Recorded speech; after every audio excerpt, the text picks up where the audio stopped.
Amin. Tepuk tangan buat Tuhan Yesus, saudara. Haleluya. Silakan duduk Bapak Ibu. Shalom. Apa kabarnya hari ini? Iya, puji Tuhan, ini kayaknya tempatnya sudah tidak muat ya. Kita berdoa supaya Tuhan menyediakan tempat yang lebih besar buat GSJS. Amin. Sebab tidak ada perkara yang mustahil bagi Tuhan. Kalau Tuhan yang bekerja, maka Dia sanggup melakukan segala rencananya atas hidup kita dan gereja Tuhan. Baik Bapak Ibu, berapa banyak yang percaya bahwa rencana Tuhan, janji Tuhan itu tidak pernah berubah atas hidup kita. Tapi kita yang harus berubah. Kita yang harus mengejar rencana Tuhan atas hidup kita. Kita yang harus sungguh-sungguh ya mengejar apa yang menjadi tujuan Tuhan dalam hidup kita.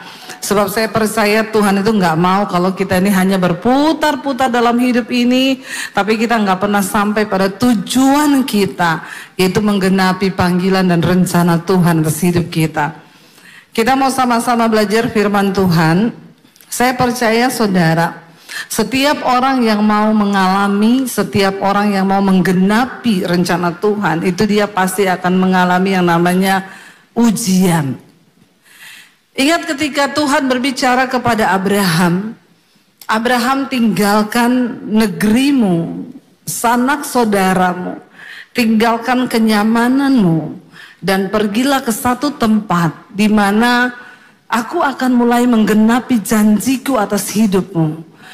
Dan ketika itu saudara, Abraham tidak tahu tempat yang harus dia tuju. Abraham gak tahu mau melangkah kemana. Bahkan hari itu juga Tuhan gak kasih dia peta, dan saat itu belum ada Google Map. Tapi Abraham berjalan dengan iman. Dia melangkah bersama dengan Tuhan, dan setiap kali dia sampai di satu tempat yang dia bingung mau kemana lagi nih arahnya. Sebab Tuhan berkata, pergi dari keluargamu dan masuklah kepada satu negeri yang akan aku tunjukkan kepadamu. Kalau Tuhan berkata akan ditunjukkan, berarti sudah ditunjukkan belum saudara? Belum, baru akan ditunjukkan. Berjalan bersama dengan Tuhan tuh seringkali Tuhan memang tidak kasih kita mengerti di awal. Sebab mengikut Tuhan itu seringkali kita nggak perlu butuh mengerti dengan otak rasio kita manusia. Tapi iman percaya kita kepada Tuhan. Abraham nggak ragu, dia mulai berjalan mengikuti tuntunan Tuhan. Setiap kali dia bimbang, setiap kali dia ragu mau kemana, Alkitab berkata, Abraham berhenti dan dia mulai membangun mezbah. Waktu dia mulai membangun mezbah, dia dekatkan diri dengan Tuhan. Dan Tuhan mulai menuntun dia secara pribadi. Artinya apa saudara? Untuk mencapai tujuan Tuhan dalam hidup ini, kita perlu memiliki hubungan yang dekat dengan Tuhan. Dan ketika Abraham mencari Tuhan, meminta tuntunan Tuhan, Tuhan kasih tahu jalan mana yang dia harus tuju. Berapa banyak di antara saudara ketika engkau diperhadapkan dengan pilihan yang sulit dalam hidupmu? Berapa banyak di antara saudara yang masuk ke kamar dan engkau mulai mencari Tuhan? Dan engkau duduk di sana dan engkau mulai berkata, Tuhan tuntun aku Tuhan. Keputusan apa yang harus aku ambil hari ini? Itu yang Alkitab berkata, diberkatilah orang yang mengandalkan Tuhan. Ketika kita berjalan dalam hidup ini mengandalkan Tuhan, firman itu tidak pernah ditarik kembali saudara. Firman yang diucapkan Tuhan itu dikatakan dalam Alkitab, Tuhan akan melaksanakan apa yang sudah dia katakan, dan janji Tuhan, perkataan Tuhan itu tidak pernah gagal. Dia nggak pernah menarik kembali janjinya, dia tidak pernah lupa akan janjinya. Kalau sampai hari ini kita tidak pernah mengalami janji Tuhan, maka mari kita bertanya pada diri kita, apakah kita sudah sungguh-sungguh mengikuti Tuhan? Tadi saya sampaikan bahwa dalam hidup ini setiap kita punya tanah perjanjian. Apakah kita cuma mau hidup begini-begini saja? Dari tahun ke tahun, ini kita sudah mau mengakhiri bulan Januari 2025 loh. Dan apakah kita cuma mau hidup yang seperti ini terus dan kita tidak pernah mengalami goal yang Tuhan tentukan bagi hidup kita? Saudara, kalau kita ingin menggenapi rencana Tuhan dalam hidup ini, saya mau bilang Tuhan tuh terlebih rindu untuk menggenapi janjinya, rencananya atas hidup saudara dan saya. Kalau kita mau, maka Tuhan terlebih mau. Saya berdoa supaya kita hari-hari ini semakin lebih lagi mau mengejar panggilan Tuhan dalam hidup kita. Memang sekalipun ketika kita mau menjalani panggilan itu pasti akan ada ujian. Tapi percayalah, ujian itu diizinkan Tuhan untuk melihat kemurnian, untuk menentukan mutu atau kualitas iman kita. Kalau saudara lihat di KBBI, itu Kamus Besar Bahasa Indonesia, waktu saya cari ujian itu apa, di sana ditulis ujian itu adalah sebuah percobaan atau proses untuk mengetahui mutu atau kualitas sesuatu. Jadi ujian itu adalah untuk menentukan mutu atau kualitas sesuatu.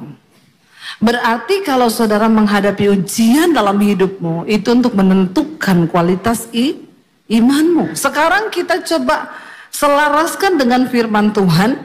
Apakah KBBI dan Alkitab itu sama?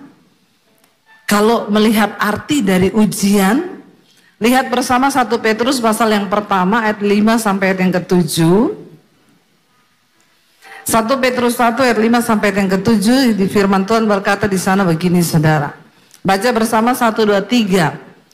Yaitu kamu yang dipelihara dalam kekuatan Allah karena imanmu, sementara kamu menantikan keselamatan yang telah tersedia untuk dinyatakan pada zaman akhir. Bergembiralah akan hal itu, sekalipun apa? Sekarang ini kamu seketika harus berduka cita oleh berbagai-bagai pencobaan. Maksud dari semuanya itu ialah apa? Untuk membuktikan kemurnian imanmu yang jauh lebih tinggi nilainya daripada emas yang fana, yang diuji kemurniannya dengan api, sehingga kamu memperoleh puji-pujian dan kemuliaan dan kehormatan pada hari Yesus Kristus menyatakan dirinya. Katakan, berapa banyak di antara saudara yang mau memperoleh kemuliaan pada saat Yesus datang? Saya mau berkata, saya mau Tuhan. Ketika Tuhan datang, aku memperoleh kemuliaan. Aku memperoleh kehormatan yang diberikan oleh Tuhan sendiri. Kenapa? Karena terbukti iman kita murni di hadapan Tuhan. Ayat ini berkata, kita ini dipelihara dalam kekuatan Allah karena iman. Karena iman, kita dipelihara oleh Tuhan. Kalau kita dipelihara dalam kekuatan Allah, itu wow nggak saudara? Wow loh. Tetapi tadi dikatakan dalam ayat ini,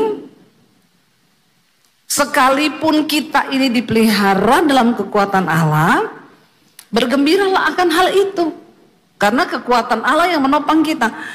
Sekalipun sekarang ini kita harus seketika berduka cita oleh berbagai-bagai pencobaan. Ingat tadi dikatakan bahwa ujian itu menurut Kamus Besar Bahasa Indonesia, percobaan, proses untuk membuktikan mutu atau kualitas. Dan ini sangat cocok, ayat ini berkata, seketika kamu harus menghadapi berbagai-bagai pencobaan, tetapi maksud dari semuanya itu untuk apa? Membuktikan kemurnian iman kita yang jauh lebih tinggi nilainya daripada emas yang fana, saudara. Mari kita berdoa kepada Tuhan hari-hari ini supaya Tuhan biarlah kami ini keluar sebagai pemenang-pemenang dalam kehidupan. Dan kita melihat saudara satu contoh dalam Alkitab ketika kita ini mau mengejar apa yang menjadi panggilan Tuhan. Saya bersaksi dan saya sudah sering bersaksi, saudara sudah mendengar kesaksian saya. Ya, dan saya ngobrol-ngobrol dengan suami saya. Dan suami saya bilang kayaknya perjalanan hidup saya bersama dengan Tuhan akan kita buat dalam satu journey yang akan diceritakan mungkin dalam bentuk nanti kita itu akan difilmkan saudara, dan ya mungkin bulan Juni atau Agustus nanti akan ada di Jakarta. Dan saya cuma bilang saya berharap bahwa karena terlalu besar yang sudah Tuhan kerjakan dalam hidup saya pengen supaya orang melihat, orang Kristen itu menyadari bahwa hey, Tuhan kita yang dulu menuntun Abraham keluar, yang membawa dia keluar dan melihat bagaimana Tuhan membawa Abraham menggenapi semua janjinya atas hidup Abraham. Dia masih Tuhan yang sama sampai hari ini, yang mau menuntun hidup saudara, yang menuntun hidup saya untuk kita bisa masuk kepada tanah perjanjian dan tujuan yang Tuhan sudah sediakan bagi kita saudara. Dia masih Tuhan yang sama, yang tidak berubah. Dia masih Allah yang mau memegang tangan kita, menuntun kita tuh masuk kepada tujuan Tuhan. Maka saya bilang sama suami saya harus bikin itu dalam satu, supaya orang bisa melihat. Jadi nanti saya akan pulang ke Poso, saya akan syuting di rumah saya yang lama, di tempat kos-kosan yang di kota Palu. Dan ada orang-orang yang menjadi saksi dari hidup bagaimana Tuhan membentuk saya. Saya nanti akan pergi kembali ke tempat kos di mana dulu ketika saya sering menangis nggak ada siapa-siapa dan cuma Tuhan yang menguatkan saya. Itu bukan satu perjalanan yang biasa saudara. Puluhan tahun saya ini mengikut Tuhan Yesus. Dan kalau dibilang rasanya mau mundur beberapa kali, saya pengen mundur. Karena seringkali tidak kuat dengan tantangan, nggak kuat dengan ujian itu. Saya juga cuma manusia biasa. Tapi saya tahu kalau Tuhan izinkan saya bisa melewati itu, saya dan saudara manusia biasa. Abraham manusia biasa. Daud manusia biasa. Yusuf itu manusia biasa.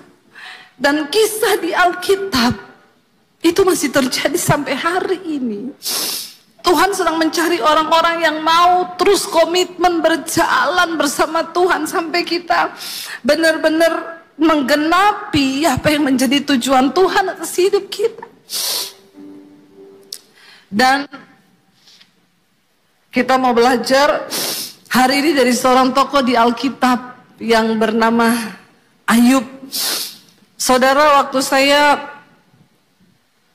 akhirnya saya tiba perjalanan saya di Solo, saya ketemu dengan suami saya. Dan kami mulai membangun sebuah keluarga.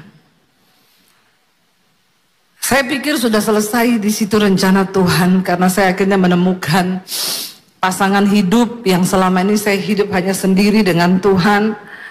Lalu Tuhan pertemukan saya dengan suami saya, tapi ternyata belum selesai.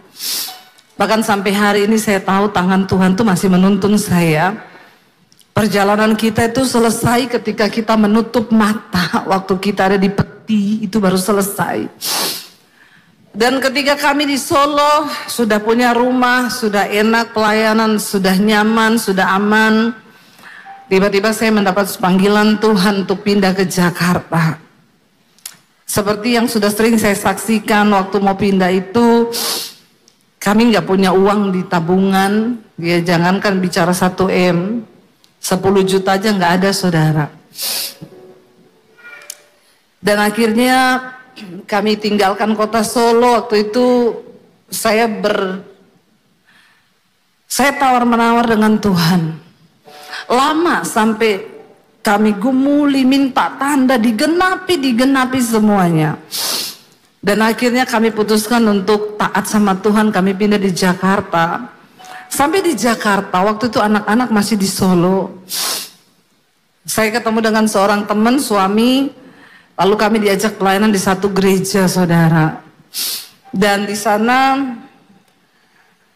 puji Tuhan, kita dikasih gaji setiap bulan. Dan kami mulai pelayanan.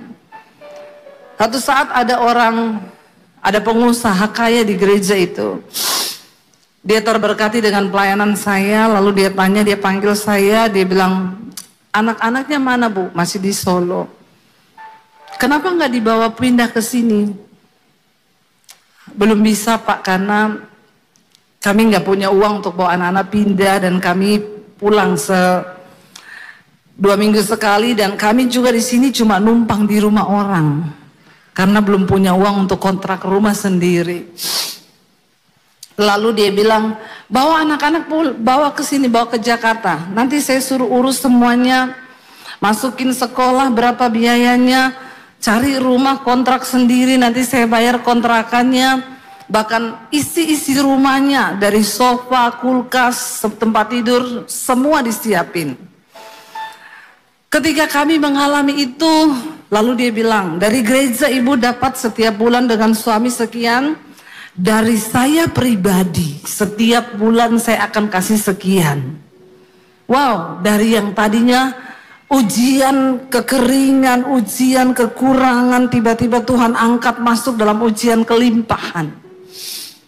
Waktu kita melihat semua itu juga sekali lagi saya berpikir, yes, akhirnya saya menemukan tanah perjanjian saya. Lalu tiba-tiba kami sudah nyaman, sudah aman. Tiba-tiba saya dipanggil sama Bapak Gembala di gereja itu, dan dia bilang, Bu, mulai bulan depan ibu ndak usah khotbah. Saya kaget, saya tanya, kenapa Pak saya nggak khotbah? Ndak usah tahu alasannya, pokoknya ibu ndak boleh khotbah. Lalu saya bilang, tapi kan saya ini pengkhotbah Pak, berarti saya boleh terima jadwal di luar? Oh enggak boleh, ibu di sini pengerja. Ibu ikuti yang saya mau, ibu di kantor ngetik-ngetik, bikin jadwal, bikin warta, bikin semua. Dan ibu enggak boleh khotbah. Ketika saya mendengar itu, saudara, roh saya ini enggak sejahtera, hati saya ini enggak sejahtera. Secara ekonomi saya aman, dikasih mobil saudara, dikasih rumah, dikasih semuanya cukup. Tapi itu kan berarti saya tidak menjalani panggilan Tuhan atas hidup saya. Lalu saya masuk ke ruang doa, saya berdoa, saya menangis sama Tuhan. Saya bilang, Tuhan tuntun saya bahwa saya mengerti apa yang harus saya lakukan dengan semua ini. Saya terjebak dalam pilihan yang sangat berat. Kalau saya nggak khotbah, hati saya tersiksa. Tapi secara keuangan kami aman, semua berjalan seperti biasa. Tapi Tuhan, kalau saya mau tinggalkan tempat ini, berarti saya kehilangan uang setiap bulan. Mobil harus dikembalikan, rumah kontrakan pun kami nggak dapat lagi. Lalu bagaimana anak-anak mau sekolah? Lalu kami mau makan apa? Masa kami harus memulai dari nol lagi, tidak ada apa-apa, dan ini sudah ada anak-anak di sini. Saya berdoa, saya bergumul dengan Tuhan. Lalu saya dengar Tuhan bicara begini, aku panggil engkau dari Solo ke Jakarta bukan untuk sebuah kenyamanan. Tinggalkan ini semua dan ikut aku. Waktu saya dengar itu saudara, daging saya ini memberontak. Saya nggak tahu harus pilih yang mana, tapi itu berat. Kira-kira kalau saya bertanya sama saudara hari ini, kalau saudara ada di posisi saya, berapa banyak yang mau tinggalkan tempat itu dan mengikuti panggilan Tuhan? Yang berani, angkat tangan. Dapat sepeda di bawah. Cuma Pak Michael yang angkat tangan. Yang memilih tetap tinggal untuk keamanan secara keuangan, ekonomi, dan lain sebagainya, berapa banyak? Angkat tangan juga. Yang tidak jujur angkat kaki. Kayaknya banyak yang gak jujur. Berat saudara, secara manusia tidak mudah. Tapi mengikuti Tuhan itu seringkali memang tidak masuk akal. Saya bingung ini ke depan harus bagaimana kita. Saya anak 3 loh. Sebagai kepala keluarga juga saudara pasti berpikir, iya bagaimana? Untuk pulang ke Solo tidak mungkin. Karena kami sudah berdoa dan nyata sekali Tuhan tuntun untuk di Jakarta. Kami harus tinggal dan panggilan kami di Jakarta. Dan itu tidak mudah saudara. Tapi saya bilang sama Tuhan, Tuhan ya tolak ukur saya, ya saya mau tanya sama suami. Kalau suami saya bilang iya, ya kita harus sepakat. Lalu saya cerita sama suami saya bilang saya sudah berdoa. Dan saya dapat suara Tuhan. Tuhan bilang apa? Kata suami saya, Tuhan bilang tinggalkan semuanya. Dan kita memulai bersama Tuhan, berjalan dengan iman, karena Tuhan bilang, aku panggil engkau untuk ikut aku. Bukan ikut pengusaha, bukan ikut siapapun, tapi ikut Tuhan. Lalu suami saya cuma jawab begini, kalau Tuhan yang suruh, maka kita harus taat. Karena cuma rencana Tuhan itu yang terbaik buat hidup kita. Kami melangkah saudara. Setelah itu kami keluar, kami kembalikan semuanya, mobil kami kembalikan, rumah kontrakan 1 bulan lagi jatuh tempo. Bahkan ketika kami keluar, kami difitnah ke pengusaha itu bahwa kami pindah ke gereja yang lebih besar dengan gaji yang lebih besar. Dan pengusaha itu marah besar kepada saya dan suami. Kami tidak bisa dapat kesempatan untuk klarifikasi apa yang sesungguhnya terjadi. Banyak teman yang berkata, Bu, temui Bu, Ibu harus temui supaya Ibu bisa dibela. Tapi ketika saya berdoa, Tuhan bilang, tidak selamanya kamu harus membela diri. Karena kebenaran itu tidak perlu dibela. Dan saya cuma berdoa, saya cuma menangis sama Tuhan. Lalu ketika akhirnya mau jatuh tempo rumah, saya dan suami berkata, kita nggak punya uang 15 juta waktu itu. Kalau saya sudah kenal Pak Michael, saya pasti pinjam sama Pak Michael. Itu tidak akan terjadi dalam hidup saya. Saya dan suami tidak punya uang saudara, tapi kami punya prinsip, kami tidak akan pernah pinjam uang ke siapapun. Karena kalau begitu kami mempermalukan nama Tuhan. Kami belajar berharap hanya kepada Tuhan. Dia tidak pernah ingkar janji. Dan dia bilang orang yang sungguh mengandalkan Tuhan tidak akan pernah dipermalukan. Lalu suami saya bilang cuma satu yang bisa kita jual sekarang, yang kita punya cuma rumah di Solo. Itu pun belum lunas, masih nyicil di bank. Kita minta tanda sama Tuhan, kita iklankan rumah itu. Kalau dalam 1 minggu rumah itu laku, berarti Tuhan memang menetapkan kita di Jakarta. Kita iklankan saudara, enggak 1 minggu, 3 hari.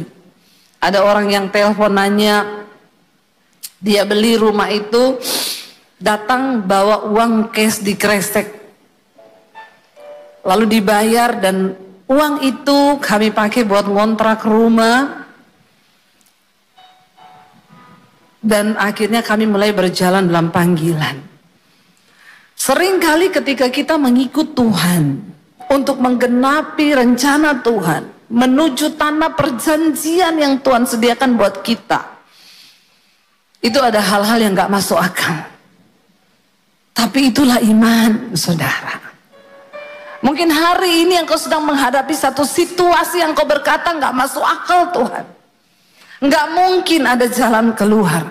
Jangan buru-buru mencari jalan yang lain saudara. Duduk di kaki Tuhan dan tanya sama Tuhan. Ayo, ini waktu-waktu kita uji iman kita. Kita uji firman Tuhan itu benar-benar berkuasa dan terjadi dalam hidup kita. Kami berdua duduk di kaki Tuhan, saudara, dan kami mulai berjalan bersama dengan Tuhan.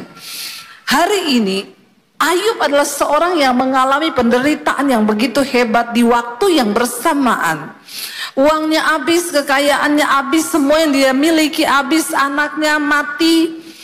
Bahkan istrinya tidak mendukung lagi dia dalam imannya. Istrinya menyuruh dia untuk mengutuk Tuhan. Dan di saat yang bersamaan, Ayub juga kena sakit yang begitu luar biasa. Tapi pada akhirnya Ayub menang menghadapi setiap pergumulan dan ujian iman.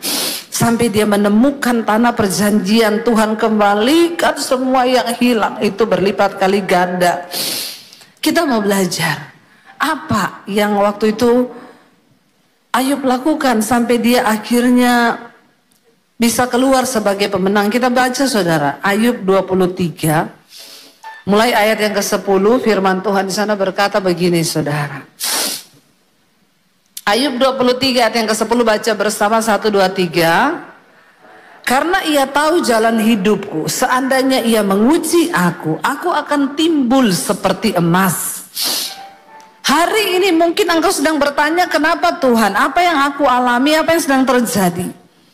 Berhentilah bertanya, tetapi belajarlah percaya bahwa Tuhan itu maha tahu. Kalau kita tahu Tuhan itu maha tahu, ya udah, kita nggak usah pengen cari tahu yang lebih. Kenapa Tuhan begini? Kenapa Tuhan begini? Hari ini yang perlu kita lakukan adalah bertanya, Tuhan, apa yang Engkau mau dari hidupku? Buat aku mengerti apa rencanamu atas hidupku. Itu saja yang perlu kita tahu. Tapi berhenti bertanya, kenapa ini terjadi? Kenapa begini? Saya dulu tidak mengerti, bahkan saya tidak tahu kalau Tuhan akan membawa saya sampai hari ini. Saya cuma mau belajar percaya bahwa dia Tuhan yang berjanji. Dia Tuhan yang setia dan janjinya itu tidak pernah gagal. Amin. Saya cuma percaya itu. Saya cuma percaya dan berkata seperti Ayub bilang, jika Tuhan menguji aku, maka aku ini akan timbul seperti emas. Tanamkan itu di hatimu, saudara. Tuhan, aku tahu Engkau maha tahu. Kalau Engkau maha tahu, Tuhan, maka aku akan berhenti untuk sok tahu. Mari kita belajar untuk percaya bahwa Tuhan itu tahu hidup kita.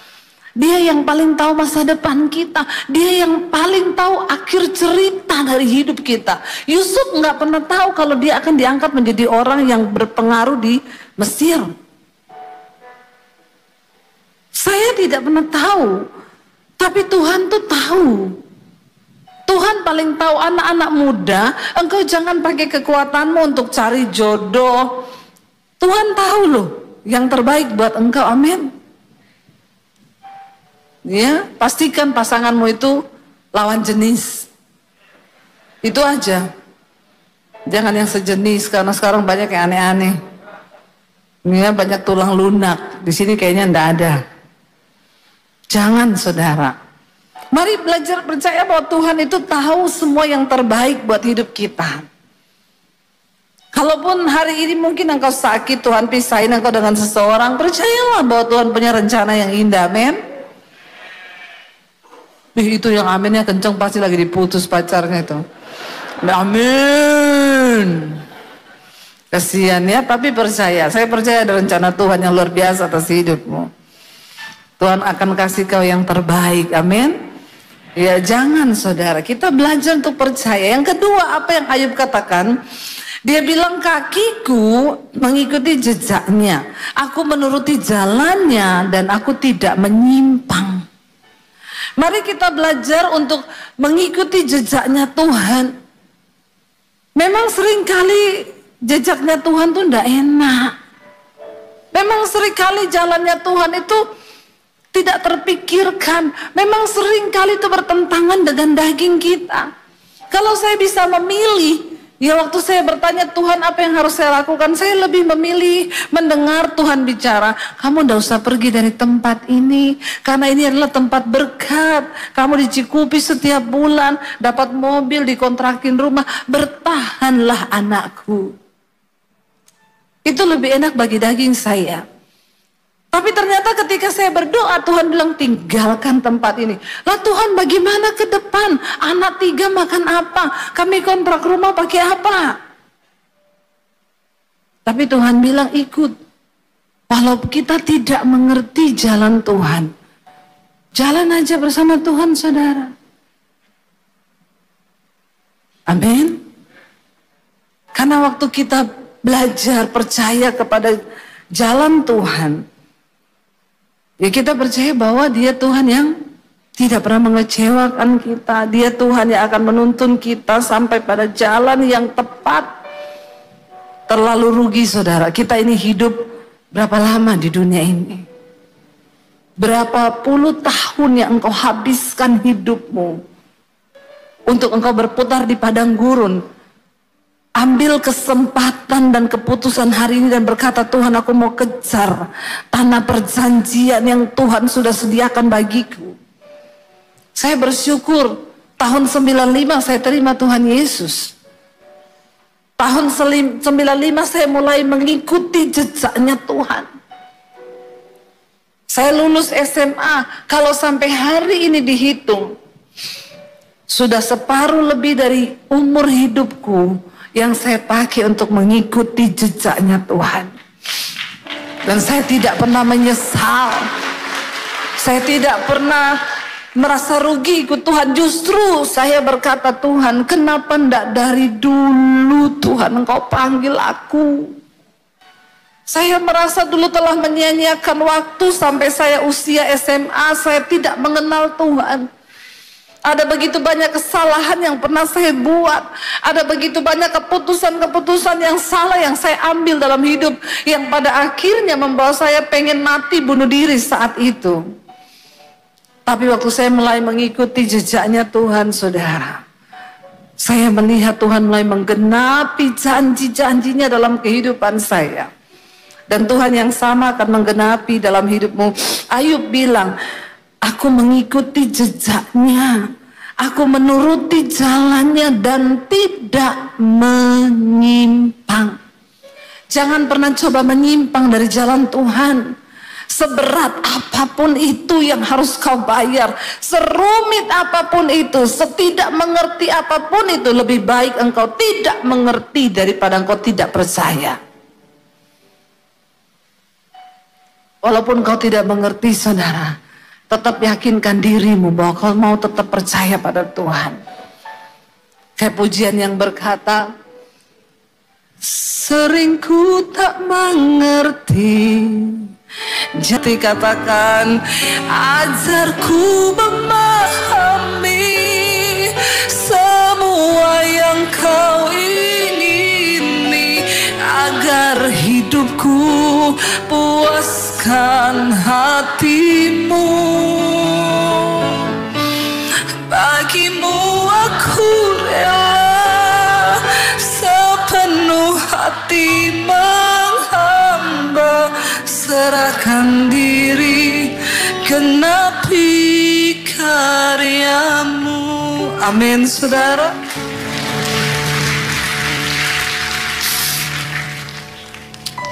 Tidak selamanya kita harus mengerti jalan Tuhan, tapi untuk selamanya kita harus belajar percaya kepada Tuhan. Sekalipun mengikuti jejaknya itu berat. Seringkali apa yang kita mau secara daging tidak terjadi. Tapi percaya saudara, waktu kau ikut jejaknya Tuhan. Ayub berkata begini, saudara, perintah dari bibirnya tidak kulanggar, dalam sanubariku kusimpan ucapan mulutnya. Mari dengarkan firman Tuhan dan simpan itu dalam hatimu. Waktu engkau menyimpan firman dalam hatimu, maka firman itu yang akan menuntunmu, saudara. untuk mulai mengikuti kehendak Tuhan. Waktu kau simpan firman dalam hatimu, maka firman itu yang akan berkuasa membawa engkau sampai pada tujuannya Tuhan. Karena firman itu berkuasa, dan firman itu dikatakan akan mengerjakan setiap apa yang disuruhkan Allah untuk terjadi dalam hidup kita. Bahkan Ayub berkata begini, tetapi Tuhan itu tidak pernah berubah. Siapa dapat menghalangi Tuhan? Perhatikan saudara, kalau hari ini engkau belum mencapai satu tujuan di hidupmu, jangan salahkan orang lain. Jangan pernah salahkan gara-gara dia ini saya nggak bisa dapat ini. Jangan pernah salahkan nih gara-gara dia ini sampai saya hari ini harus begini. Waktu Tuhan yang menentukan untuk engkau dapat mencapai sesuatu, maka dikatakan tidak ada yang bisa menghalangi Tuhan. Tidak ada yang dapat menghalangi kuasa Tuhan yang besar untuk membawa engkau digenapi janji itu dalam hidupmu. Gak ada. Tidak ada satu manusia yang berkuasa pun saudara yang dapat menghalangi jalan Tuhan atas hidupmu. Bagian kita cuma duduk di kaki Tuhan dan belajar percaya. Ajar kami memahami Tuhan, apa maksudmu dari setiap ujian ini. Waktu kau tahu bahwa ayat ini berkata, siapa dapat menghalangi Tuhan? Karena itu saya selalu belajar untuk menerima bahwa kenyataan apapun yang kita hadapi hari ini itu seizin Tuhan. Dia tidak pernah terlalu cepat. Tuhan gak pernah buru-buru saudara. Walaupun kita udah gebelet banget pengen dapetin itu, tapi Tuhan bilang tunggu. Kalau aku belum berkata, itu gak akan terjadi. Waktu kita mengerti cara Tuhan ini, kita nggak mudah menyalahkan orang lain gara-gara dia itu. Sampai saya nggak bisa begini, gara-gara dia itu stop. Karena Tuhan, kalau dia sudah menetapkan sesuatu, ayat ini berkata, tidak ada satu pun yang dapat menghalangi Tuhan. Tidak ada satu kuasa pun yang dapat menghalangi kehendak Tuhan terjadi. Apa yang dikehendakinya, perhatikan. Ayat ini berkata begini saudara, baca bersama. Apa yang dikehendakinya dilaksanakan juga. Karena apa? Ia akan menyelesaikan apa yang ditetapkan atasku, dan banyak lagi hal yang serupa yang dimaksudkannya. Tuhan akan melaksanakan ketetapannya atas hidup kita. Hari ini bagian kita berkata, Tuhan, tuntun aku berjalan di dalam jejak-Mu. Hari ini banyak hal yang tidak kami mengerti. Waktu-waktu ke depan mungkin masa yang suram, kekelaman. Tapi waktu Engkau datang dan berkata pada Tuhan, aku mau Tuhan ajar kami memahami semua rencana-Mu atas hidup kami. Maka dia Tuhan yang turut bekerja mendatangkan kebaikan atas hidup kita. Bangkit berdiri bersama saudara. Terima kasih Tuhan Yesus, Kau baik. Kami akui kami manusia biasa yang punya kelemahan, Tuhan, banyak kelemahan. Tapi kami nyatakan kami Tuhan yang luar biasa dan gak ada yang mustahil bagi Engkau. Biar hidup kami menyenangkan-Mu saja Tuhan Yesus. Terima kasih untuk Pastor Debbie Basir, berkati beserta keluarga dengan berkat-Mu yang terbaik. Bapak urapi pelayanan mereka, pakai lebih dahsyat untuk kemuliaan Tuhan. Terima kasih Tuhan Yesus baik yang telah diberkati oleh kebenaran firman Tuhan. Sama-sama katakan amin. Boleh berikan tepuk tangan untuk kemuliaan Tuhan. Silakan duduk Bapak Ibu Saudara. Sebentar dulu waktunya kita memberikan persembahan. Mari kita berikan persembahan hati penuh ucapan syukur. Mari kita tundukkan kepala. Kita berdoa. Terima kasih Tuhan Yesus baik. Bapak terimalah persembahan kami ya Tuhan. Kami memberikan yang terbaik. Saat Kau Tuhan sungguh sangat baik atas hidup kami. Terimalah Tuhan pakaian memperbesar kerajaan surga-Mu. Terutama atas gereja kami.